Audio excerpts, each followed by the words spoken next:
Welcome back to Houston Life. As promised, we are celebrating Nigerian Independence Day in Montrose at a really special place. I'm at Chopnblok with Chef Ope Amosu, who has been on Houston Life before, talking about the Chopped and Stewed Festival. Yep. And he's also been on PBS, Food Network, Hulu, all for this delicious West African food. How are you doing? I'm doing great. It's always great to be here. I know last year we talked about what we were doing with Chopped and Stewed Festival for Nigerian Independence Day, but this one hits a little different. You know, we're super excited to be having our first brick and mortar of our concept launch on today. So you said that, and that literally it gives me chills, because this started as a concept for you. It was just important to bring the idea of maybe like a pop-up of food, of Nigerian and West African culture to Houston, and now we're sitting down in your restaurant. 2017, I had the idea. I was working in oil and gas, a corporate executive there, and essentially it just kind of felt like I was tired of going outside of my way to gain access to my culture. So I started running pop-up dinners as a way just to bring people together on a table and get their ideas on this concept that I had in the back of my mind. And so, you know, fast forward 2021, finally got that from a pop-up to a location at the Post downtown. And I think it's a lot of that momentum that we received there that's really put us in the situation we're in now, launching our first flagship location here in Montrose. Okay, these are historic locations in Houston. I mean, Post HEX is beautiful. That's a wonderful venue, but you're going to be able to get stuff here at the restaurant in Montrose that you won't typically be able to get over there. I mean, let's start with my favorite, the beverages. Absolutely. So we've definitely expanded the menu here, cocktails being one of them. This one right here is actually my favorite, the one you see in front. Okay, what we is call this? that the Sheba. Okay. It's named after the Queen of Sheba, you know, one of the most known people to ever walk this earth. It's actually said that her burial site is in the area I'm from in Nigeria, called Ogun State. So we want to have a drink that pays homage to her and her legacy. But it's our version of kind of like a carajillo or, you know, an espresso martini. I was going to say, well, this is that's such a special meaning behind it. But if the drink isn't any good, you kind of lose the special meaning. This is delicious. As someone who does enjoy a coffee flavored anything, this is delicious. What is this sprinkled on top? So we have a little bit of fresh cinnamon that we grate on top of there. Just adds another dynamic to the entire experience. It's so good. It's so good. Okay, let me take one more sip. Go ahead, do your thing. I'm not judging.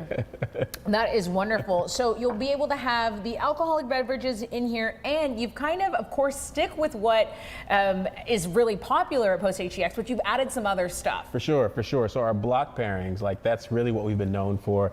This one specifically, our golden pairing, which has that motherland coconut curry sauce, the smoked jollof rice, the chicken, plantains, and vegetables.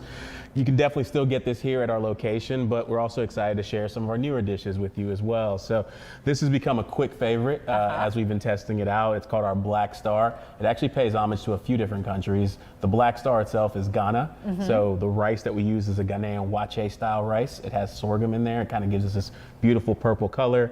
The curry that we have is called a Yassa curry, which comes from Senegal. And then we add some Nigerian pepper shrimp. It's called Ikoyi shrimp, and some plantains. So I mean, that's a big hit. But since it is Nigerian Independence Day, I had to put my favorite dish on the menu, which is something I grew up eating. It's called buka stew. It's a native Nigerian red stew made with some palm oil and some fermented locust beans and some short rib. Wow. And then we pair it with some rice and beans, plantains, and this is how you celebrate Nigerian independence the right way. That is amazing. Okay, and speaking of the motherland and Nigerian independence, this restaurant is just, I mean, it is full of rich culture, from the artwork to the books on the wall. Why is it so important to make sure that the stuff is in here? It's really about building community. So when it comes to Chopnblok, I really view it more so as a mission-based concept. And that's two things. One is to make our culture more accessible, and the second is to build community along the way. So as we finally are launching this space, we also brought our friends of the block with us, right? We want to tell stories from Black authors, and so we've partnered with Kindred Stories to kind of curate a book collection that guests can enjoy while they're in the restaurant, but also take home with them.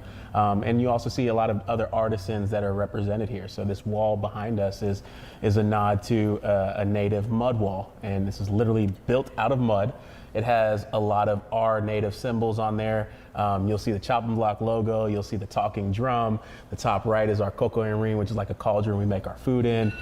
Shout outs to A-Leaf as well. We have the A-Leaf logo because that's where a lot of us first came when we came to Houston. But yeah, it's all about just, again, celebrating us as a community and making sure that we're also putting other people on too. This food is delicious, but it's so much more than the food. Absolutely, So welcome absolutely. to the neighborhood of Montrose, and we wish you all the success. But you know what? We think the flavor and all that stuff that you've already got going on, that's what's going to keep people coming back.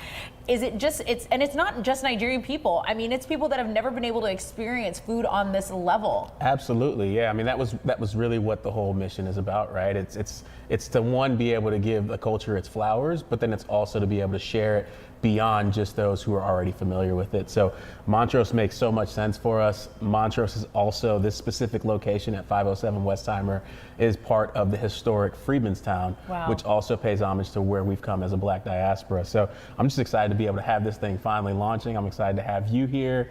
Hopefully you enjoyed the drinks. We're gonna stick around and eat some good food. Everybody is welcome to come out today. It's our grand opening celebration. We'll be here till about 9 p.m. tonight, but this is one for the culture, it's one for the community.